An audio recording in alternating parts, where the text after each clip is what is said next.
오늘 같이 나눌 말씀은 요한일서 2장 12절부터 14절까지의 말씀입니다.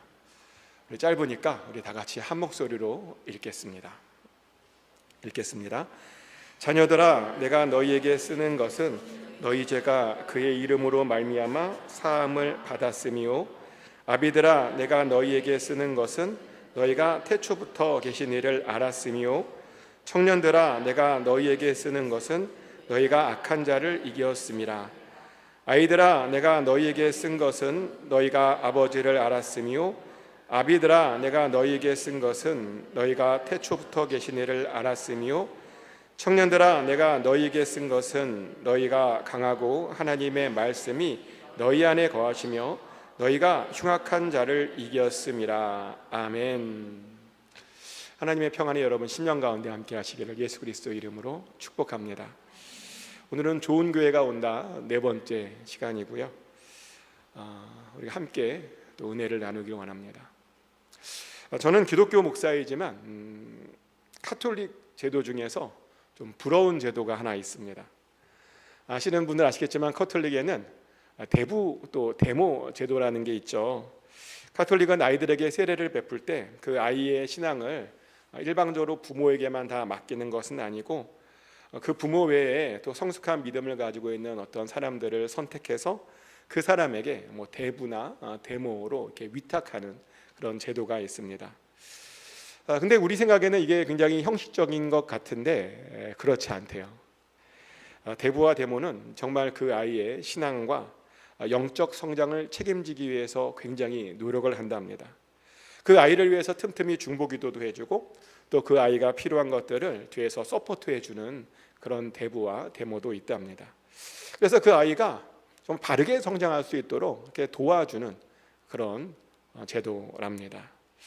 그러다 보니 이제 저는 개신교 목사이지만 이런 제도가 좀 우리도 있으면 얼마나 좋을까라는 그런 생각을 해봅니다.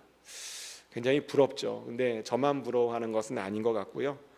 많은 목사님들이 이 제도를 부러워해서 이 제도와 비슷한 것들을 사실은 기독교 안에도 많이 만드는 모습을 봤습니다. 제가 전도사 시절에 있었던 교회가 그랬는데요. 어느 날 아이들에게 세례를 주려고 이렇게 준비를 하는데 담임 목사님이 그러시는 거예요. 야, 그 아이 세례만 주지 말고 후원자를 세워라. 후원자를 알아보고 그 아이가 평생 잘 성장할 수 있도록 중보기도를 할 수 있는 사람을 좀 만들어 봐라. 그런 명령을 하시는 거예요. 그래서 그렇게 준비하면서 그 당시에 개신교에서 한 번도 경험해 보지 못한 후원자가 함께하는 그런 세례 예식을 준비해 보았던 기억이 납니다. 해보니까요 굉장히 좋았던 그런 기억이 있는데, 그러면 이런 제도가 우리 기독교 안에도 있으면 얼마나 좋을까, 좀 이게 널리 퍼지면 얼마나 좋을까라는 그런 생각도 해보았습니다.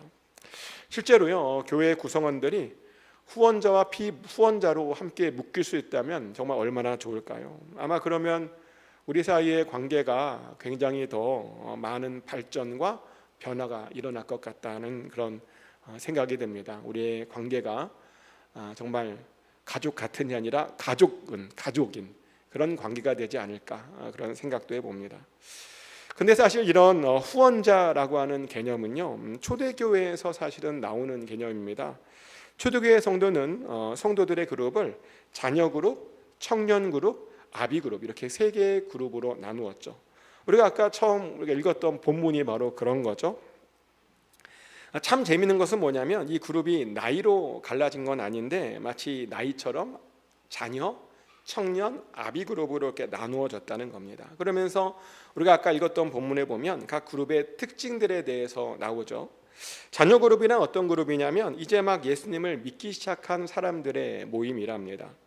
이제 그들은 막 예수님을 믿기 시작해서 이제 막 죄 용서함을 받은 사람들이랍니다. 그러다 보니 이제 하나님에 대한 지식이 별로 없죠. 하나님이 그냥 어떤 분인지 막연히 알 뿐입니다. 그러다가 그들이 이제 말씀을 잘 배우게 되면 청년 그룹으로 이제 잘 성장을 하게 되죠.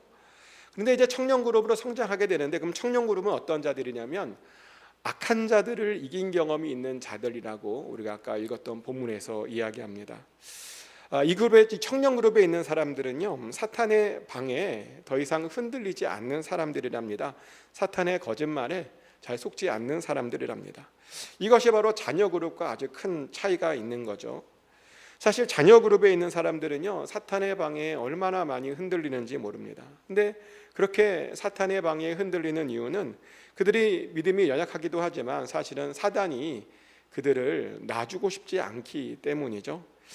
실제로 막 예수님을 믿기 시작한 어떤 사람들이 공통적으로 하는 이야기가 있는데요, 예수 믿고 싶어서 교회에 왔는데 좋을 줄 알았는데 어려움이 찾아왔대요. 예수 믿으면 복 받는다 그래서 왔는데 이게 복이 아니라 이렇게 큰 고난이 와도 되는 거냐고 이렇게 하소연하는 분들이 정말 많습니다. 근데 충분히 그럴 수 있습니다. 왜냐하면 사탄도 하나님에게 그 사람 빼앗기고 싶지 않거든요. 그러니까 괴롭혀야죠. 괴롭히는 것이 당연한 겁니다. 그러다 보니까 갑자기 교회 나와서 몸이 아픈 사람들이 그렇게 많아요. 또 갑자기 경제적인 어려움에 처한 분들도 많고요. 또 갑자기 가족 사이에 그런 관계 문제도 생긴 분들을 많이 보았습니다. 그래서 자녀 그룹에 속해 있는 사람들은 많은 고민을 합니다.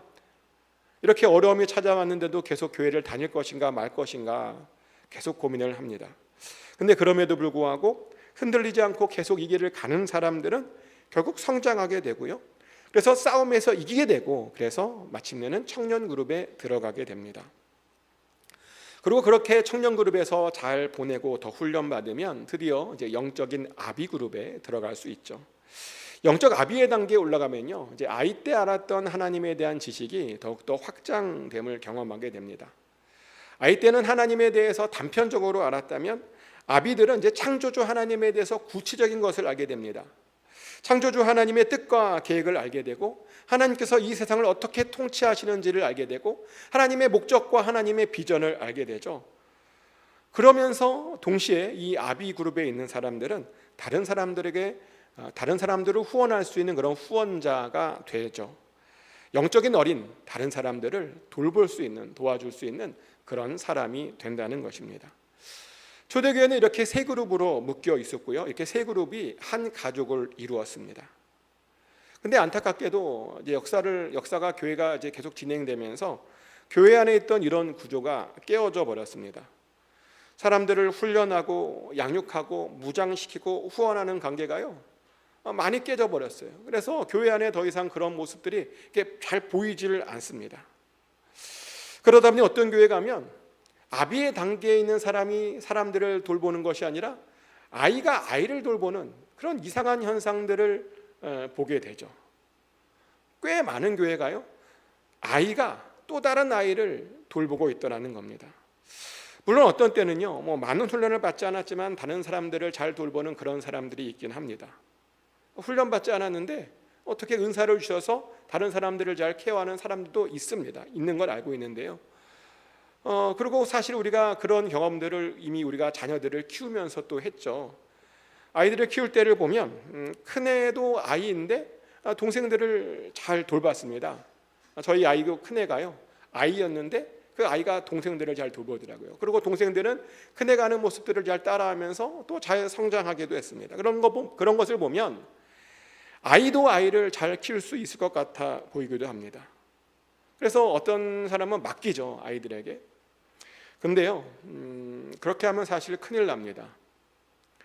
아이에게 아이를 맡길 때는 적절한 감독이 필요합니다. 아무리 큰애가 할 수 있다 그래도 잘못 맡기면 사고가 일어날 수 있죠. 저희 가정에도 그런 사고가 있었는데요, 큰애가 12살 때쯤에 동생들을 좀 잘 돌봐라, 그리고 저희 부부가 좀 외출을 한 적이 있습니다. 2시간 정도만 네가 아이를 잘 돌볼 수 있지 않냐, 12살이니까. 그래서 이제 아이에게 딱 맡기고 이제 둘이 나갔다가 2시간 만에 돌아왔는데, 돌아오고 와보니까 아이들이 놀이터에서 놀고 있는 모습이 보이는 거예요. 그래서 잘 놀고 있나 해서 가까이 가는데 잘 보니까 큰아이가 바닥에 쓰러져 있었습니다. 놀래서 이제 달려갔죠. 왜 쓰러져 있나. 가보니까 큰아이가 시소를 타다가 떨어졌는데 팔이 부러져서 이렇게 끙끙 매고 있었던 것이죠. 동생들을 한번 잘 돌봐보겠다고 아이를 데리고 놀이터에 갔다가 자기가 다친 것입니다. 정말 큰일 날 뻔했습니다. 그래서 그 이후로는 이제 못 믿는 거죠. 그래서 맡기더라도 부모의 감독하에 이제 아니면 다른 어른의 감독하에 맡겨야 되겠다라고 하는 그런 생각을 했는데, 마찬가지입니다. 아이가 아이를 돌볼 수 있죠. 그런데요, 잘 돌보면 좋은데 가끔 가다가 사고가 납니다. 그래서요, 그것을 잘 돌보려면 아비 된 사람들과 사실 같이 감독하에 돌보게 해야 합니다.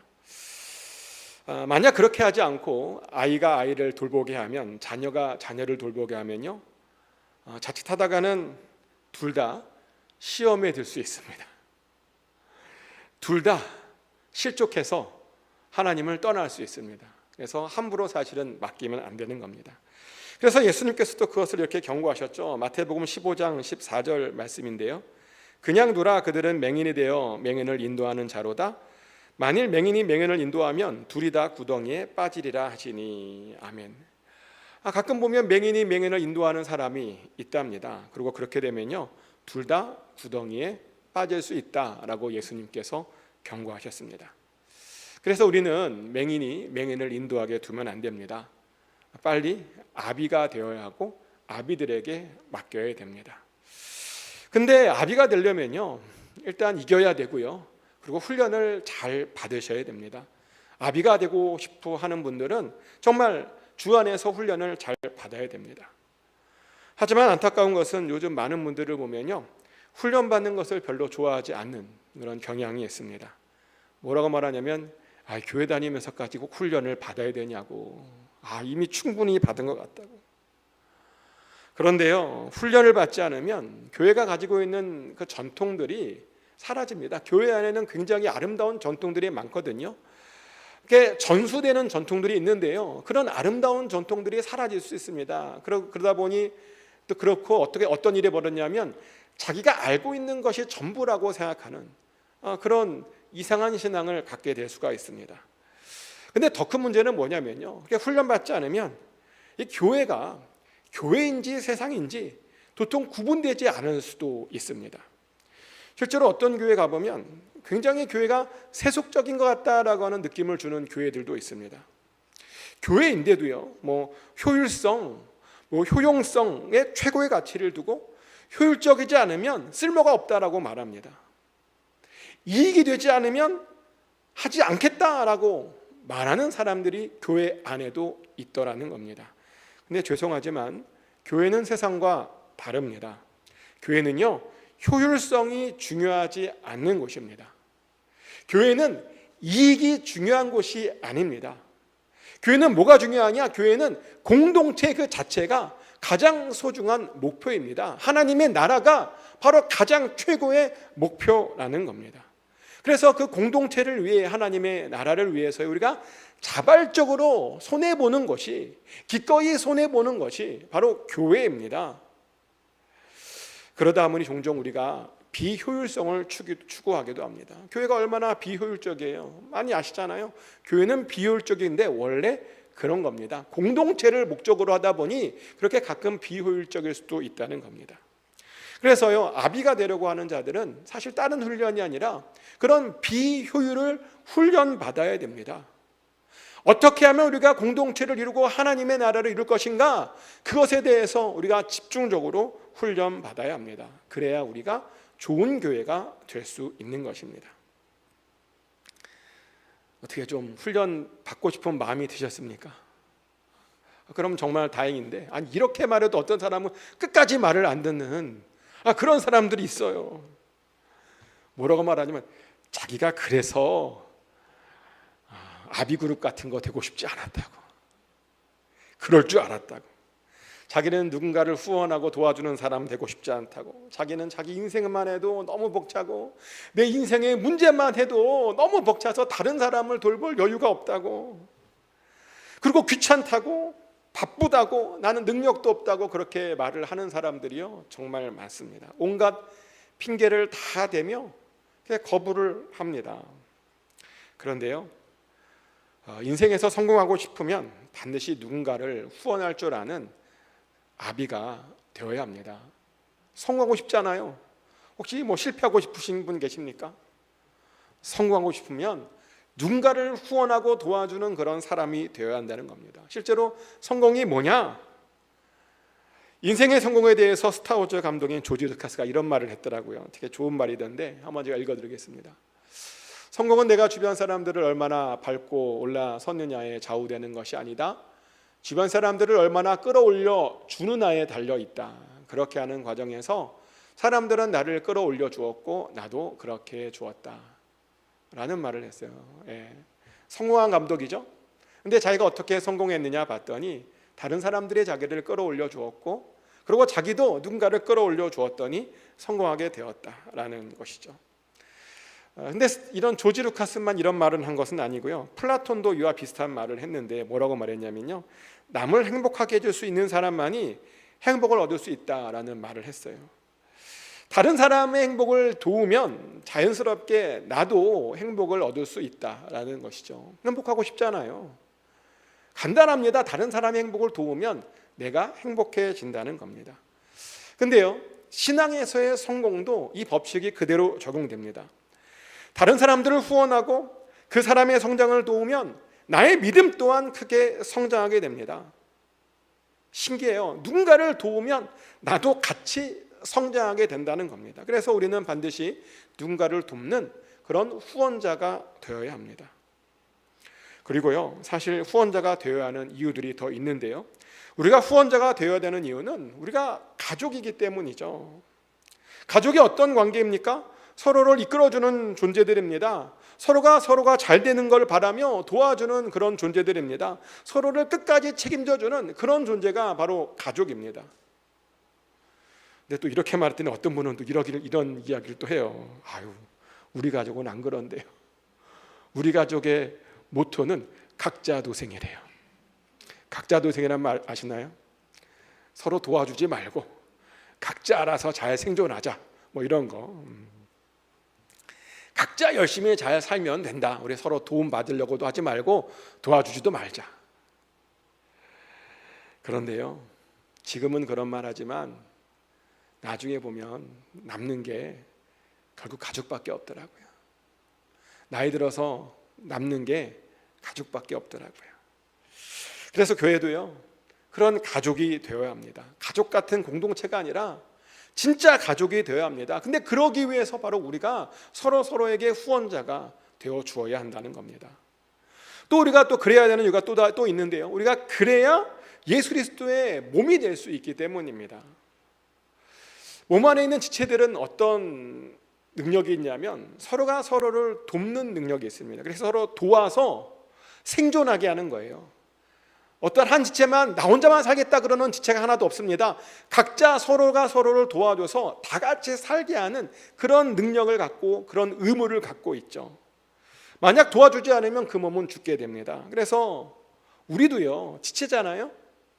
지체로서 우리는 서로를 도와주고 서로 섬겨주고 서로를 세워줘야 합니다. 그래야 같이 생존할 수 있는 것이고, 그래야 같이 성장할 수 있는 것입니다. 그래서 우리는 후원자가 되어야 합니다. 그리고 여러분들이 안심할 수 있는 이야기를 하나 더 해드리면요, 많은 분들이 이제 후원자가 되라 그랬더니 자기는 못하겠다, 그런 말을 해요. 왜 그러나 했더니 후원자는 대단한 사람 아니냐고. 모르겠어요. 여러분들은 그 아비의 모습을 어떻게 상상하는지 모르겠어요. 혹시 아비들은 모든 것을 완벽하게 처리하는 모습을 상상하십니까? 교회의 후원자가 되면 교회의 모든 일들에 최고의 열심을 보이는 어떤 그런 모습을 상상하십니까? 물론 그런 모습을 보여주면 좋죠. 근데 아비의 모습에는요, 그런 모습만 있는 것은 아닙니다. 그것은 우리의 부모들만 생각해도 알 수 있죠. 여러분들의 부모님은 어떤 분이셨습니까? 모든 것에 완벽하신, 정말 흠잡을 데 없는 그런 부모님이셨습니까? 모든 것들을 다 정확히 하시고 모든 것들을 다 완벽하게 처리하시는 그런 부모님이셨습니까? 저희 아버지는 안 그러셨던 것 같습니다. 저희 아버지에게는요, 허점이 많으셨어요. 그리고 저보다 많이 모르셔서 제가 많이 알려드려야 했고 또 많이 도와드려야 했던 그런 기억이 나는데, 근데 제 아버지는 아버지이지만 친구 같은 아버지가 되길 원하셔서요, 일주일에 한 번씩 찜질방으로 항상 모든 가족들을 불러주셨고, 또 종종 뭐 볼링도 치러 가셨고, 또 가족들과 여행도 많이 다니셨던 그런 기억이 납니다. 그래서 제가 제 아버지에게 점수를 굳이 매겨보자면 한 90점 정도 완벽하지 않았는데 여러모로 부족했는데 그래도 90점 정도는 되지 않았나라는 그런 생각을 해봅니다. 근데 교회도 마찬가지입니다. 후원자가 내라 그랬더니 나 완벽하지 않아서 라는 부담감을 갖고 계시는 분들이 많은데 완벽할 필요 없습니다. 사실 제일 좋은 후원자는요, 친구 같은 후원자가 제일 좋은 후원자입니다. 앞에서도 가지만 옆에서 같이 동행하는 후원자가 사실은 제일 좋은 후원자라는 것입니다. 어떻게 좀 안심이 되십니까? 완벽하지 않아도 되니까요. 그럼 후원자들은 도대체 우리가 어떻게 도와주면 좋을까요? 후원자의 가장 중요한 임무는요, 새로 교회에 나온 사람들이 교회에 잘 적응하는 것을 돕는 것이 사실은 가장 중요한 임무입니다. 마치 아기가 태어나면 그 아기가 세상에 잘 적응하도록 그 부모가 도와주잖아요. 마찬가지입니다. 교회에 새로 나온 사람들이 교회에 잘 적응하도록 돕는 것이 바로 후원자의 가장 중요한 미션입니다. 사실 새로 교회에 나온다는 게요, 굉장히 스트레스 받는 일입니다. 아시나요? 교회에 새로 나온다라고 하는 건 정말 힘든 일입니다. 저도 목사지만 그런 경험들이 많습니다. 과거에 목사님에게 저도 실족해갖고 교회를 옮기기로 결단하고 저도 그런 경험이 있어요. 그래서 찾아보니까 교회 집 근처에 꽤 좋은 교회가 있는 거예요. 막 제자 훈련과 예배 사역에 아주 탁월한 교회였는데 굉장히 소문이 좋은 교회였습니다. 그래서 그 교회를 몇 달을 다녔는데 근데 결국에는 그 교회를 계속 다니지는 못했습니다. 왜냐하면 아무도 그 교회에서 제가 이 교회, 새로운 교회를 통해서 받고 있는 그 스트레스를 이해하지 못해 주었기 때문입니다. 가보니까요, 낯선 사람에게 세상 불편한 교회였습니다. 그래서인지 지금 그 교회는 흔적도 없이 사라진 교회가 되었고요, 그 당시에는 굉장히 활발하게 활동하고 교계에 굉장히 소문이 자자하면서 꽤 많은 사람들이 모였던 교회였는데요, 지금은 완전히 사라져버린 교회가 되어버렸습니다. 근데 새로 나온 사람들이 불편을 느끼는 교회들은 그렇게 됩니다. 그래서 우리는요, 새로 나온 사람들이 전혀 불편을 느끼지 못하는 그런 교회를 만들어야 되고 그런 교회를 세워야 됩니다. 그리고 그 일들을 하는 것이 바로 후원자들의 가장 중요한 역할입니다. 그리고 또한 후원자들은요, 하나님의 은혜와 축복의 통로가 되어야 합니다. 후원자가 될 정도면 사실은 지금까지 하나님으로부터 받은 축복과 은혜가 굉장히 많다는 그런 뜻이죠. 하나님을 그렇게 열심히 섬겼는데 하나님께 축복과 은혜를 안 받았을 리가 없죠. 근데 왜 그렇게 은혜와 축복을 받았는가? 우리만 잘 먹고 잘 살라고요? 나중에 은퇴하고 나서 나 혼자 그냥 잘 먹고 잘 살라고요? 아니죠. 주변 사람들과 같이 그 은혜를 나누라고 하나님께서 그런 복과 은혜를 주신 것입니다. 그래서 후원자가 되려고 하는 사람은 일단 복을 많이 받아야 되고 그 받은 복을 주변 이웃들과 같이 나누는데 또한 힘써야 됩니다. 도움이 필요한 자들에게 진짜 진정한 도움이, 실제적인 도움이 되어 주어야 한다는 겁니다. 그렇게 본을 보여주어야 합니다. 하지만 어떤 교회에 가보면요, 그렇게 인색한 그런 교회가 있습니다. 사람들이 베풀 줄을 몰라요. 사람들이 나눌 줄 몰라요. 사람들이 전혀 섬길 줄을 몰라요. 그래서 제가 왜 그런가 좀 살펴봤는데요, 알고 보니까 그 교회의 후원자 역할을 해야 되는 사람들이요, 그 사람들부터 보니까 인색하더라고요. 교회를 위해서 돈을 쓴다는데 그렇게 막 부들부들 떨면서 돈을 씁니다. 그래서 그분들이요, 정말 어려운 줄 알았어요. 그러니까 교회에서 막 돈을 못 쓰니까 정말 어려운 줄 알았는데 근데 보니까 어렵지도 않아요. 넉넉하더라고요. 자녀들도 다 잘 됐어요. 부유합니다. 그런데 이상하게 교회에 와서만 그렇게 인색하게 구셨습니다. 그러다 보니 다른 교인들도요, 그것을 본받아서 똑같이 다 인색하게 굴었던 겁니다. 베풀지 못하고 다들 다 베풀지 못하고 인색하게 굴었던 겁니다. 그러다 보니까요, 그 교회 담임 목사님이 너무 힘들어하셨고요, 그러시더니 결국은 떠나버리시더라고요. 사랑이 없는 교회라고, 인정이 없는 교회라고 결국은 떠나버리시더라고요. 후원자가 되어야 할 사람들이 본을 잘못 보여서요, 교회가 크게 흔들려 버렸던 겁니다. 그래서 우리는 항상 이런 생각을 해야 합니다. 나의 행동이 나의 행동으로 끝나는 것이 아니다. 누군가가 나를 반드시 따라할 수 있다라고 하는 생각을요, 반드시 우리가 해야 합니다. 그리고 그것을 생각해서 우리가 우리 주변 사람들에게 나부터 먼저 좋은 본을 보여주어야 합니다. 여러분들이 보여주는 그 본이요, 미래의 교회의 모습이 되는 겁니다. 내가 어떻게 행동하느냐가요, 앞으로 이 교회가 어떻게 되는지 그 미래를 결정한다는 것입니다. 축복하는 것은 좋은 본을 보여주시기를 축복합니다.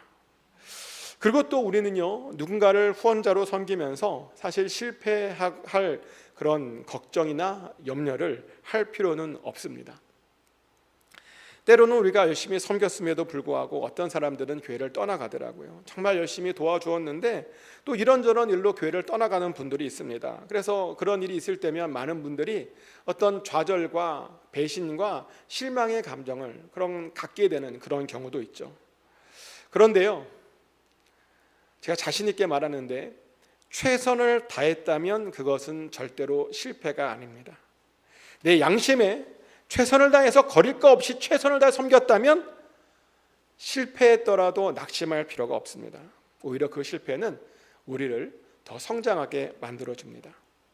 예전에 나사에서 일하는 분들에 대한 이야기를 들은 적이 있는데요, 나사는 보면 우주에 뭔가를 보내는 사람이잖아요. 그래서 굉장히 실수하면 안 되는 곳인데, 실수하면 안 되는 것이니까 우리는 흔히 생각에 실수하는 사람들을 보면 그 사람들이 잘릴 것이다 라고 생각하잖아요. 실수하면 안 되니까. 잘못 보냈는데 중간에 터져버려서 실수로 터져버리면 안 되니까요. 실수하면 자를 것 같은데 나사는 실수하는 사람들을 안 자른대요. 그래서 왜 안 자르냐 봤더니, 실수해서 실패한 사람들은 다른 사람들보다 적어도 그렇게 하면 안 된다라고 하는 것을 하나라도 알고 있는 사람들 아니냐고. 그래서 안 자른다는 거예요. 그만의 은혜를 받고 그런 것 같아요. 실패한 사람들은요, 그렇게 하면 안 된다라고 하는 것을 아는 사람들이잖아요.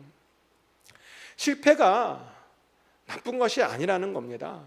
뭔가 실패를 통해서 배울 수 있다면 그것은 실패가 아니라는 겁니다. 근데 문제는 실패를 했는데 배운 것이 하나도 없다? 그때는요, 진짜 실패한 겁니다. 그것을 통해서 아무것도 배우지 못하면 헛고생한 겁니다. 그래서 우리는 실패도 돼요. 최선을 다해서 실패해도 됩니다. 뭔가 배운 것이 있으면 실패해도 됩니다. 실제로 어떤 실패는요, 우리를 단단하게 해줍니다. 실패는 우리를 넓어지게 하고 깊어지게 합니다. 그래서 사실은 실패하냐 마냐가 중요한 게 아니라 포기하지 않고 끝까지 가는 것, 항상 그 자리에 있는 것, 그것이 바로 사실은 가장 중요한 일입니다. 실패해도 쓰러져서 절망하지 않고 포기하지 않고 그럼에도 불구하고 끝까지 가는 것, 사실 그것이 가장 중요한 일이죠. 어떤 책에 보니까 이런 글이 있더라고요. 인생에서 성공하는 사람은 많은 재주를 가진 사람이 아닙니다. 좋은 환경에 있는 사람이 아닙니다. 첨단 장비로 무장한 사람이 아닙니다. 인생에서 성공하는 사람은 하던 일을 멈추지 않고 계속하는 사람입니다. 성공의 비결은 포기하지 않는 데 있는 것입니다. 남을 이겨야 승리자가 아닙니다. 끝까지 살아 있으면 승리자입니다. 남보다 먼저 이루어야 성공자가 아닙니다. 끝까지 포기하지 않고 달리면 성공자입니다. 참고 견디고 버티면 승리자입니다. 넘어져도 다시 일어서면 성공자입니다. 그래서 스스로 포기하고 주저하지 않는 한 우리는 언제나 삶의 승리자이자 성공자입니다. 맞습니다. 성공은요, 끝까지 참고 기다리는 자에게만 그 열매를 허락해 주는 겁니다. 그러니 힘들다고 포기하거나 쓰러져 있으시면 안 됩니다. 실패했다고 주저앉아 있으시면 안 됩니다. 계속 가야 합니다. 그렇게 계속 다른 사람들을 섬기고 그렇게 계속 다른 사람들에게 본을 보여줘야 됩니다. 다른 사람들이 온전히 설 수 있도록 계속 그렇게 도와줘야 됩니다. 그러면 우리가 우리 인생에도 성공하고 성장하고 우리도 행복을 느낄 수 있다는 겁니다. 실제로 남의 행복을 위해서 우리의 이익과 욕심을 버리고 일하는 것보다요 더 행복한 것은 정말 없습니다. 왜냐하면 이 일은 영원한 행복을 위해서 하는 일이기 때문이죠. 우리 주변 사람들을 도와주고 그들을 행복하게 하면 나도 행복을 느끼게 됩니다. 톨스토이가 이런 말을 했대요. 행복은 어떠한 상태가 아니라 진행하는 방향이다. 그리고 우리에게 최고의 행복을 안겨주는 것은 자신에 대한 봉사가 아니라 다른 사람을 향한 봉사이다. 우리는 남을 위해 살 때만이 자신을 위해 사는 것이다. 러시아 문학의 대가이자 수많은 기독교의 좋은 책들을 썼던 톨스토이의 그 인생 결론이 남을 위해 살자래요. 그래야 행복하다라고 말합니다. 이 충고를 잘 기억하셨으면 좋겠습니다. 그래서 꼭 진정한 행복을 누리셨으면 좋겠습니다. 그래서 함께 좋은 교회를 이루어 가기를 예수 그리스도 이름으로 축복합니다. 기도합니다. 하나님, 우리가 남을 돕고 섬기고 후원자가 되는 것이 얼마나 행복한 일이고 또 그것이 우리를 인생의 성공으로 이끌 수 있다라고 하는 것을 가르쳐 주시니 감사합니다. 우리가 그것을 깨닫고 우리가 잘 자라서 다른 사람들을 도와주고 섬길 수 있고 또 본을 보여주는 그런 위치에 그런 자리에 다 올라가게 하여 주시옵소서. 어린아이의 단계에 머무르지 않도록 하여 주시고 청년의 위치에 만족하지 않게 하여 주시고 아버지 장성하여서 정말 하나님을 깊이 알고 하나님께 크게 쓰임받는 아비의 단계로 모두 다 올라가게 하여 주시옵소서. 그래서 다른 사람들을 섬김으로 매일매일이 행복한 삶을 누리게 하여 주시옵소서. 반드시 그렇게 사용하여 주시고 인도하여 주실 줄 믿습니다. 감사드리며 예수 그리스도 이름으로 기도드렸습니다. 아멘.